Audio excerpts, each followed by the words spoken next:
RollerJam. The roller derby, precursor to today's RollerJam, hit its peak in the late 60s and early 70s, playing to sellout crowds around the country. But despite its success, the demise of the derby was just around the corner. People didn't realize that the roller derby league was basically a small family enterprise, which I owned and operated all the teams and did all the scheduling. And we had really a series of very bad events in 1972. A problem developed in that the skaters went on all these one-nighters, usually by car.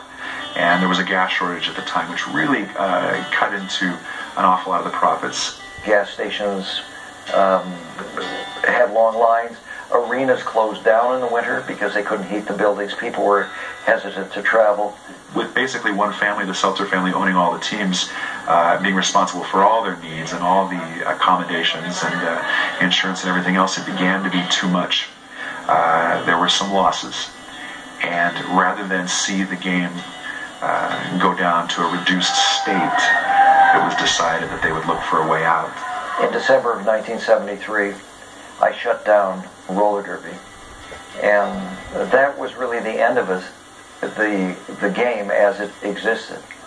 Throughout the 70s and 80s, rival skating leagues achieved moderate success copying roller derby's formula, but it would be decades before the derby itself would make a comeback.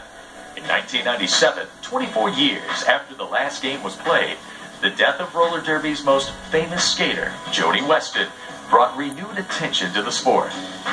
She was roller derby in the minds of many, many people. Her obituary made newspapers all across the country. She was a great athlete in skill and power, towered above anybody else in the game. She was tall, she had blonde hair, and she looked like she was in charge. And all the other skaters listened to her. She was a great skater, a really nice woman, a tough, and a leader. She had a huge following.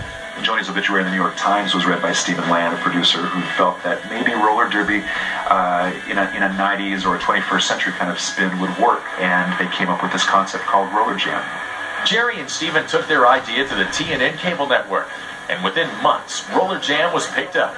While the new show follows the basic rules of roller derby, RollerJam adds new teams, faster inline skates, and over-the-top storylines. These guys aren't worried about the game, Roy. They're worried about payback to Mark DeMarco. There's more action off the track than there is on, and they put him in the cage. It is very cool to watch RollerJam. It was not cool to watch roller derby. Everybody watched it. Few people would fess up to it. But RollerJam is something very different. In its almost 70 years of existence, the roller derby has undergone many changes, but one family of skaters has played a major role in keeping the derby on track: the Atkinsons. 3 generations of these supreme skaters have competed in the game. Buddy Atkinson Sr. started with the game around 1937, not long after it had evolved into kind of the game that we know now. His wife, Bobby Johnstone Atkinson, was a wonderful skater. She was the first blonde bombshell in roller derby. Their son, Buddy Jr., ended up skating in roller derby mostly for the New York Chiefs. His wife, Drew Scott, was a fine skater with the team. Their son, Sean, skates now for the California Quakes. He is the superstar.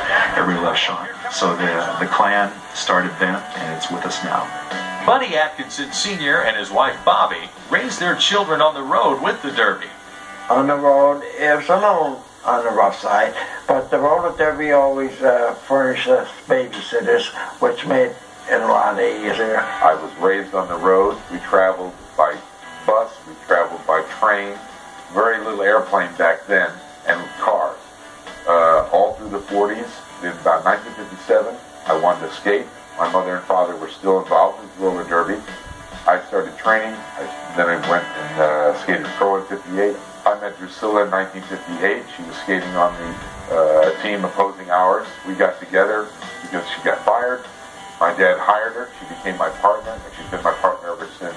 Buddy Jr. and Drew raised 2 of their children on the road as well. My mom skated 7 months pregnant, and they used to have to let out the uniform. Only the uniform person knew about what was going on, so that was kind of weird. Everybody hears the story and says, that's what's wrong with me. I've been banged around too much.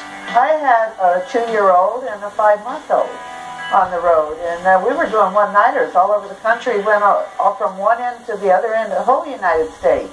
I grew up on a bus going from town to town, going to every pavilion and watching roller derby. I didn't just watch it on TV. I actually was at every event. People would probably want to know, well, what did you do for babysitting when you skated? Well, what I did is I took a dresser drawer for the baby out of the motel room, made a bed in it, carried it down the marina, and put it in the dressing room. And while I skated, he came in the dressing room and watched the kids. And while he skated, I came back in the dressing room and watched the kids. And that's the same thing that happened in my era. My mother and father did the exact same thing. My wife died in 3 years ago. We were about 54 years we were married, and that's what I miss the most is seeing my wife being here with me. My grandmother, God rest her soul, I think she would be proud of the way the game's progressed. She was one of the first to unzip her top. She wore her top a little low. She drove motorcycles when she shouldn't have drove motorcycles. She was a little crazy in her own way. There's a lot to live up to. Third generation skater. I'm so happy because my mother and my father were both Hall of Fame, and I'm really touched. And I'd like to share this moment with my son. Our children have a lot of people around them that love them and took care of them, and nurtured them, taught them lessons. The things that our children learn from skating is way beyond what most children are given the opportunity to be around. And I think it was fantastic.